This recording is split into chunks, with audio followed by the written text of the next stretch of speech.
Phoebe Dynevor's life transformed swiftly after her role in Bridgerton, leading her from the Netflix hit to becoming a Louis Vuitton ambassador. Despite her fame, Dynevor claims she doesn't often get recognized in public, allowing her a degree of privacy. During her time on Bridgerton, Dynevor wore 104 custom dresses in season 1 alone, and now she embraces Louis Vuitton's empowering, structured styles, even framing a corset from her Bridgerton wardrobe at home. She finds comfort in her unique ability to switch between her public persona and private self, an approach she uses to manage criticism, especially on the red carpet. Beyond acting, Dynevor balances her work with her love for skincare and travels extensively, splitting time between Los Angeles and London, where she lives with a close friend. Currently engaged to actor Cameron Fuller, she shares aspirations of producing films, while expressing her love for her dynamic career despite the constant rejection and unpredictability it entails. Phoebe Dynevor, 1 minute you're washing the dishes, the next you're at the Met Ball. The actress's meteoric rise has taken her from Bridgerton star to Louis Vuitton ambassador, but she claims she doesn't get recognized often. As Daphne Bridgerton, Phoebe Dynevor had 104 dresses made especially for her in the first season alone. They would cut them on my body, she recalls. You could say she knows how to stand still for a fitting. Even so, the leap from fashion ingenue to Louis Vuitton ambassador requires considerable gymnastics. Literally. You need to learn how to throw some moves, she says of the looks she's just been photographed in for the Telegraph's shoot. Of all the luxury fashion houses, Vuitton is the most experimental. It's true, laughs Dynevor, pronounced Dynevor. They're not like dainty pieces. You turn up in your knitwear or whatever, and you can feel them going on. We wore half corsets in Bridgerton, so that was some preparation for the structure of some of these clothes. She has one of those corsets framed at home. Even so, the first time you try on a Louis Vuitton full look can be quite intimidating. Then you realize they're like armor. I love the way Nicolas Gasquir, Louis Vuitton's creative director, says he wants to make women feel powerful, because you feel that, and I find it helpful on a red carpet, when you're being scrutinized 360 degrees. Whenever I wear something he's designed, I think, okay, I'm getting into some sort of character. His clothes make you feel, right, I can do this, thought. We're sitting in the shade. She's a natural redhead with exceedingly fair skin, who wore a blonde wig for the shoot of a former cement factory on the outskirts of Barcelona where, minutes earlier, she was in full blue steel mode. It's the day after Gasquir's blockbuster cruise show which he staged in Antoni Gaudi's colorful, fantastic Park Güell. Dynevor was there with her mother, the actress Sally Dynevor, who has inhabited the role of Sally Webster, now Metcalfe, in Coronation Street since 1986. She absolutely loved the collection, Dynevor says of her mother. I mean, it was her first ever fashion show. What a place to start. As fashion gigs go, Vuitton is the big one. Some brand ambassadorships are so generously paid, one celebrity stylist told me that it can set actors up with their first property. Contracts with jewelry and fashion brands also mean actors can afford to take roles in small-budget indie movies, such as Emily, the financier Dynevor played in the 2023 Fair Play, a thriller partly about sexism in the workplace. I'm very much drawn to complicated characters, says Dynevor, whose fragile prettiness is almost fetishized in Fair Play. I couldn't play anyone self-righteous. Daphne was surprisingly complex. She's no prude, and some of her choices are very dubious. Unlikely as it sounds, his tastes normally skew towards suspense or sci-fi films, including Poltergeist, The Hunger, The Last Days on Mars and Aliens. Gasquir was a big fan of Bridgerton. Then again, it did represent a complete and alien world. Dynevor was signed up by Vuitton as an ambassador straight after the first season of Bridgerton. I think he watches everything, says Dynevor. Telegraph shoot over, Dynevor's back in a lightweight cream page cardigan, a dun top and jeans. It's not even close to the attitude she projects when she's wearing Vuitton. For public events, she works with London-based Australian superstylist Nikki Yates, who also works with Claire Foy, Carey Mulligan and Daisy Edgar-Jones. There's the real me and the public version, says Dynevor. That's the only way I can deal with the criticism you're subject to on the red carpet. It doesn't affect me too much because that version on the red carpet isn't really me. Like I know who I am and what I would wear to a wedding. Her next role sees her mainly wearing water. It's a shark movie directed by Tommy Wirkola, she tells me. Wirkola is a Norwegian filmmaker best known for horror movies, Gusqueer would approve. I don't know how much I can say other than I'm about to go off to Melbourne for 3 months and hopefully the sharks will be CGI. She's nervous about spending so much time submerged, but also very excited to be in Australia working with Wirkola. A few weeks later she's posting pictures of herself with some local kangaroos. It has since been confirmed that the film will be called Beneath the Storm and will be released next August. As for how her English rose skin will stand up to the searing heat of Oz, she's sanguine. I'm a skincare freak, she explains. I like to travel with a crazy amount of products. At the moment it's all these random Korean products I see on TikTok. My skin's very dry so it just drinks up moisture.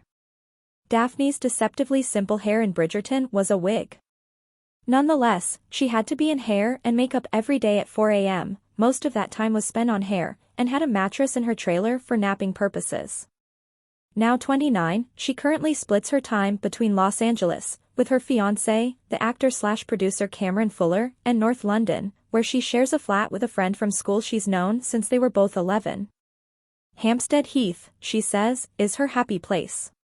The vibe at home is colorful and cozy. There's a lot of pink in the flat and the kitchen, which she doesn't often cook in, is olive green. Given how much time she spends in airport lounges, Dynevor ought to be the consummate packer. I'm hopeless. I can't do hand luggage only at all. I just chuck everything in and then some extra. I am good at sleeping on planes though, and reading. She has just finished Bunny by Mona Awad, A Dark Tale of Loneliness, and a Dolly Alderton. She'd like to try her hand at producing movies herself, not the money end, but the part where you bring stories to the screen. But it's hard.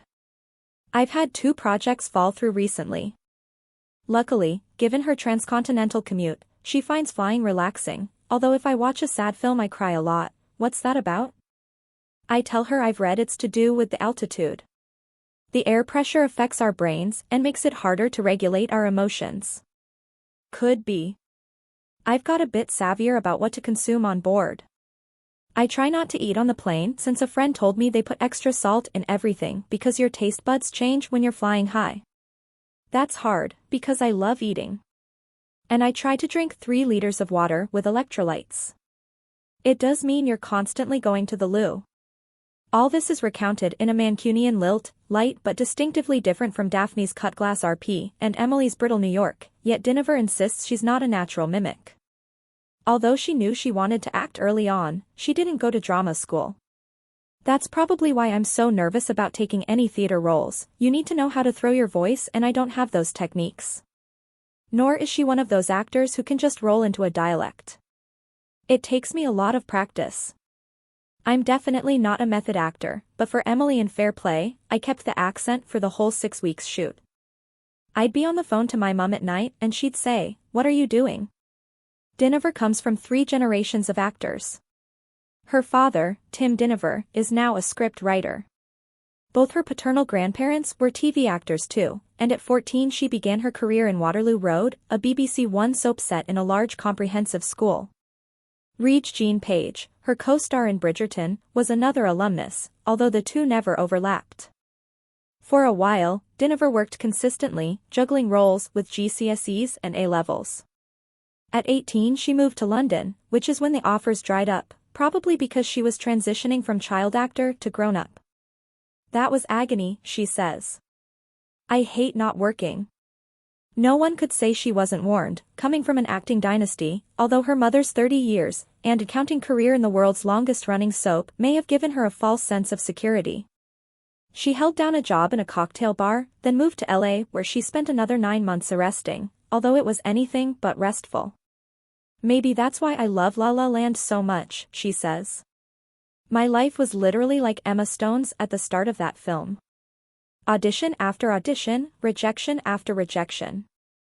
Eventually she got the call from Shonda Rhimes, the groundbreaking American writer and producer of Bridgerton, followed by 6 months shooting in the UK. It's a crazy industry which can turn on a dime, she reflects. 1 minute, you're back at home because it's COVID. Bridgerton wasn't unleashed until Christmas 2020, and you're washing the dishes and arguing with your little brother, Samuel, who hasn't followed the family calling, although her sister Harriet has, the next year at the Met Ball. The Met Gala was the acme of weirdness. I mean, I don't know about everyone there, but I was doing a lot of people watching. So you're being looked at, and you're also busy looking at everyone there. And it's all over in a flash.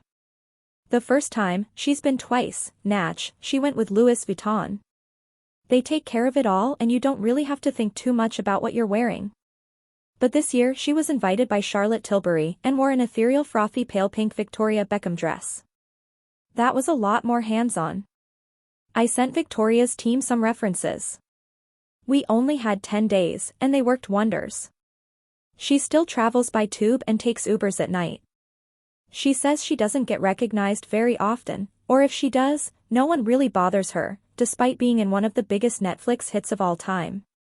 Belatedly, or perhaps it's a sign of how meteoric her rise has been lately, she was nominated for BAFTA's Rising Star Award at the start of 2024.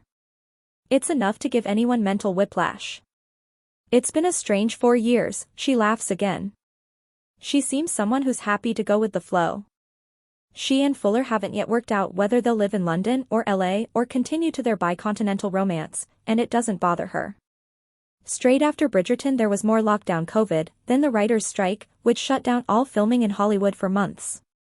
I think I'm still mapping it all out in my brain, but what I do know is that 90% of this business is rejection. Enjoy the good times while you can. Jewelry and fashion throughout, Louis Vuitton. Hair by Diarusi at The Wall Group. Makeup by Gina Kane at Karen. Styling by Tana Stell. With thanks to Cementeria de Igualada, Barcelona, Spain.